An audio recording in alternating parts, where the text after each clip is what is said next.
Hi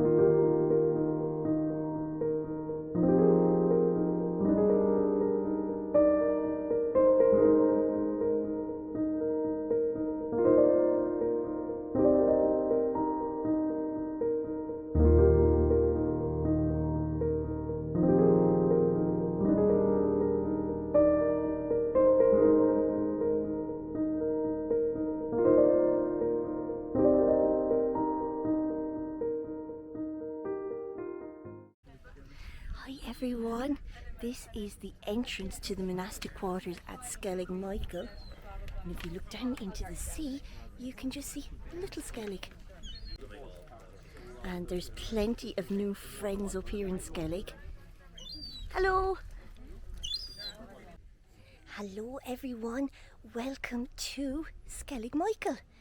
Now I am up in the monastery enclosure in Skellig Michael, and behind me you can just see the backs of some of the beehive huts. Now they are astounding. They're probably the best preserved beehive huts in the world. The huts, they were where monks would have lived in isolation. These were their own little cells. They were in other places in the world. We do think they're uniquely Irish, but they could be found on the continent, especially in Spain. And they were also used not for monks. So you might have shepherds in Kerry who lived in similar kind of huts. Now I'm at the back of one, but if you can just see down here, there was a little window, and we'll be going inside to show you just how dark it was. There's absolutely no mortar used, and it's all local stone.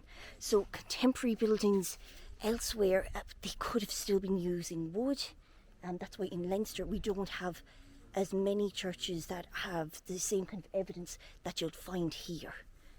Most of ours, they tend to be Romanesque, but these are absolutely gorgeous, and they're such a nice shape and totally circular, which was very much an Irish feature. You can almost tell the Irish settlements from later square settlements where there would have been other kind of influences both from the Vikings and from the British. But it's a beautiful place. It's terrifying to get up here. I'm going to be totally honest with you. I had to crawl and my friends gave me a hand up, but it's 600 feet into the air. There is about the same number of steps. I think it's 700 feet the entire island. There are 600 steps to get up to this monastic place.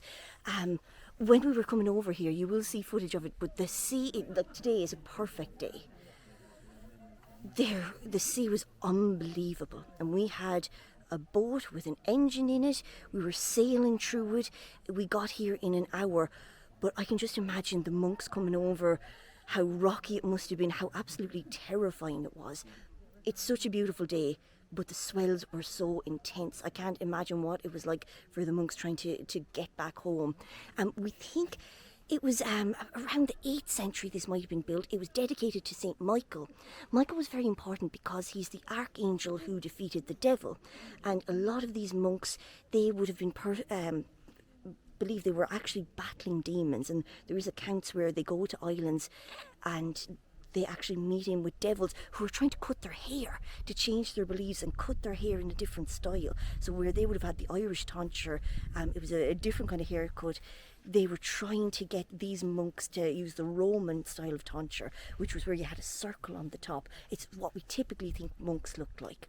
So there's a lot of inner battles that they would have been going through, and that's the main reason that they would have called on Archangel Michael, who gave people strength, and also he protected against devils.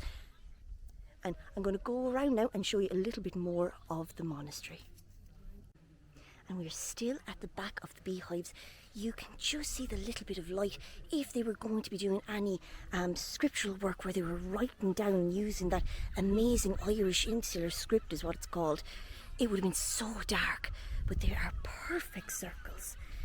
But I don't think this will give you a sense of how high up it is, and I'm petrified, to tell you the truth. But the sea, it's just, you do feel very, very isolated, and there's loads of people here. So it just shows you there must have been a psychological effect to all of this. And in here, everyone, this is the only square building that we've been able to find. This is Archangel Michael's chapel on Skellig Michael, and Archangel Michael is one of my favourite saints, but especially because he's the saint of protection. So I was talking to him on the way over just to show you these down here.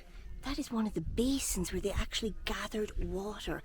There isn't really a water source on the island, so that makes us assume that this couldn't have been used permanently. It might have been used during Lent, and in Ireland during this time there was actually 3 Lenten periods.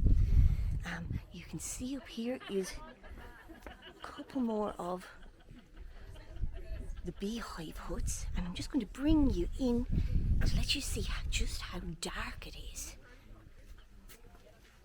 Okay, so there are actually birds nesting in some of these, and I mean, it's breathtaking, but how eerie would it be sitting in here on your own? Very beautiful, just a little bit scary.